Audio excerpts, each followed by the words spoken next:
What's up, everybody? It's Tuesday, March 29th. Nice rally in the market today. S&P back over 4,600. Um, there's a lot of people frustrated out there, folks, and I find it actually kind of humorous.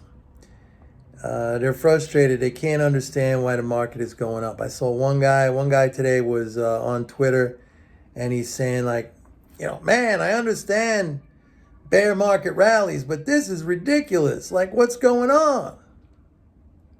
What's going on? And, then there's this other group, and this is big. Like, everybody focused on the yield curve. And I saw one guy today, and he's like a known guy on Wall Street. He's a bank economist, and he was doing like a countdown, like, hey, 6 basis points to go. He's talking about the 2-10 yield curve, the 2-year, 10-year yield curve, which is what a lot of people look at. They believe it's some kind of benchmark for something, some kind of like an infallible recession indicator. And literally this guy, and we're talking about a guy who's very high placed. He's a known guy. He has probably a big salary, whatever. And, just imagine he's sitting there staring at his screen, counting down 6 basis points until we go inverted on the 210. Like he's in Times Square, waiting for the ball to come down on New Year's Eve, counting down 10, 9, 8, Happy New Year. When that thing ticked 1 basis point into inversion, boom, he's popping the corks, he's popping the champagne, he got the noisemakers going. All right, what does that mean? Okay, well, it means in a year or 3 years from now, there's going to be a recession. That's what they say. That's their infallible indicator. Like the 210s are inverted. That means in a year or 3 years from now, there's going to be a recession. Good. Well, one day the earth is going to stop revolving around the sun too. I mean, that's useless information. What are you talking about? And that's not an infallible indicator. We've seen it fail many, many times. But what I'm saying is you got these are highly educated people and high placed on Wall Street. And this is what they're doing. This is what they're doing. They're just frozen in front of their Bloomberg terminals, counting basis points one by one, waiting for this thing to flip over like it's some magical genie that's going to pop out of a box and hand them, riches beyond belief. I mean, it's incredible. Plus, you think about the fact that a lot of these guys are bank economists. That's their job. They're at the banks. They're bank economists. They're dealing with banking trends. They're not saying one thing about bank credit expansion. I'm the one who's bringing to that information almost every single video. They're not saying anything, obviously, about fiscal. I mean, to them, they might as well just throw that in the garbage. They don't care anything about fiscal. Everything is about this kind of sick mental illness of monetarism and monetary policy. That's all they care about. That's all they talk about, to the point when they're literally looking at ticks, basis points, single basis point ticks, like a countdown, like they're standing out there in Times Square, or like the shuttle is about to launch. It's really incredible when you think about it. This is what analysis is, has become. This is passed off. I should say it's passed off as analysis. And they're all very, very confident in their forecast because this thing is an infallible thing that never sends you down the wrong path. I mean, and in 3 years from now, we're going to have a recession. I could say that regardless of what the yield curve is, because I don't know what's going to happen 3 years from now. We could have a recession, something like, they could decide to balance the budget for all I know, and we'll have a recession. So this is real stupidity. This is absolute stupidity, but, this is where we're at. Like, monetarism, I've said it many times, has become a disease. It's a mental illness. It's a sickness. And that's all that the whole financial industry, the media, the television, the newspapers, everything that is spoken about when it comes to finance, everything revolves around, the Fed, and monetary policy. And it's such a minute aspect. It really is. I mean, if you really understand monetary policy, it has a very little impact, because all it is you're talking about price adjustments in the economy. And nowadays, with interest rates so low, like everywhere in the world, except, these crazy countries like Venezuela and Turkey and Argentina and Russia, when they're jacking around with their interest rates because they don't know what they're doing. In major industrialized countries in Europe and Japan and the United States and Canada and the UK, we're talking about what, 1%, 2%. I mean, the price impact of adjustments here, and they're always moving incrementally, 25 basis points, 50 basis points. That's not big. You're not talking about like the 1970s where they took interest rates, from 4% to 20%. You don't have price setting of that magnitude anymore. You're talking about what, a quarter of a percent, the price setting. More importantly, I think when it comes to what central banks have been doing in recent history, let's say going back to the GFC, the Great Financial Crash, that's the quantitative easing. That's just about the recomposition of assets in the economy. Changing the amount of reserves and government securities. More reserves, less government securities, or in the case of quantitative tightening, they call it a tightening. More government securities, less reserves. It's all the same thing. Those are just very minor recomposition of assets in the financial system. When it comes to the Fed, you're talking about two different forms of a dollar. You're talking about dollars as reserve balances in the banking system, or you're talking about dollars as basically, a treasury, which is a dollar that has a term and a coupon, a duration and a coupon.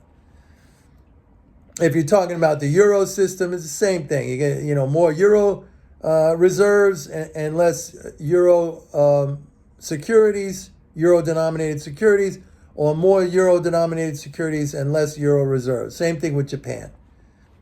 It's nothing. I mean, it's nothing. Everybody gets so freaked out. I mean, there is one fiscal aspect of it. When they raise the rates, you are going to get a fiscal injection through that interest channel. The government's going to pay more interest into the economy. So in that regard, and I've said it many, many times, that's a positive thing. That's not a negative thing.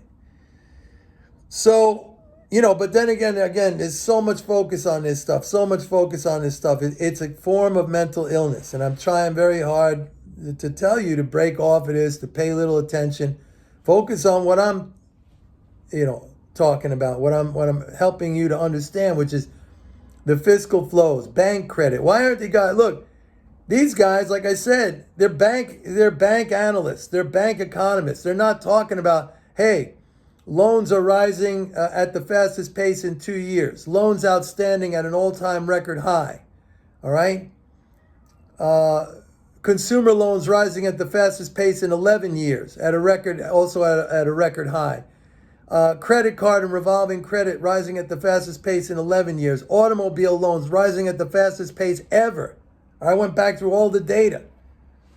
Even commercial and industrial loans, which are still down year over year, that gap is narrowing, and that they're going to be up pretty soon. Those loans are going to be up pretty soon too. So whatever we lost on the fiscal side compared to last year, don't forget, last year we were running on full fiscal. People were still getting the supplemental unemployment benefits. And then when those things ended in June, we had the child tax credit payments that went all the way through December. But look, we're going to end March with like a 650 billion fiscal month. That you got to go all the way back to July last year to see a month that strong. February was 609 billion. Now, granted, those 2 months, February and March, those are the two biggest months of the year because you got the IRS tax refunds that really pump those numbers up. But even if we come down into the 500 billions, moving out from April on out, you got the banks, the bank lending. And yeah, bank lending is not the same thing as fiscal because, if you get a check from the government, Social Security check or whatever, they send you some money, unemployment, that's your money to keep. It doesn't come with any offsetting liability like a bank loan. A bank loan, yeah, you get money in your checking account, but you also have the loan, you got to pay it back. But the good news is, and I've said this, that debt service burdens, in other words, the ability to service that debt, that's still at a very, very low level. It's nowhere near where it was in 2007. In 2007, it was like almost 14% of disposable income. Debt service burdens. That's the monthly burden to, what it takes to service that debt, to make your payments. Now it's like 9%. So it's a very, very much down from where it was in 2007. So even with the rate hikes, it's not going to have a big negative impact on debt service burdens. Or in other words, it's not going to push debt service burdens up that high. Maybe a little bit. So everything's looking good. You gotta buy the dips. I saw another guy. He was saying today.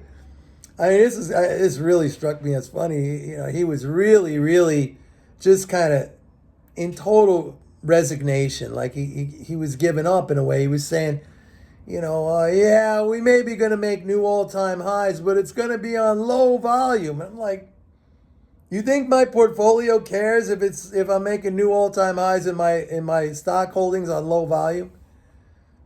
And by the way, they all get this volume thing wrong, in my opinion. I've been doing this a long time. I've been a trader for a long time. And for me, volume, I teach this in my Forex course, volume is an indicator of urgency.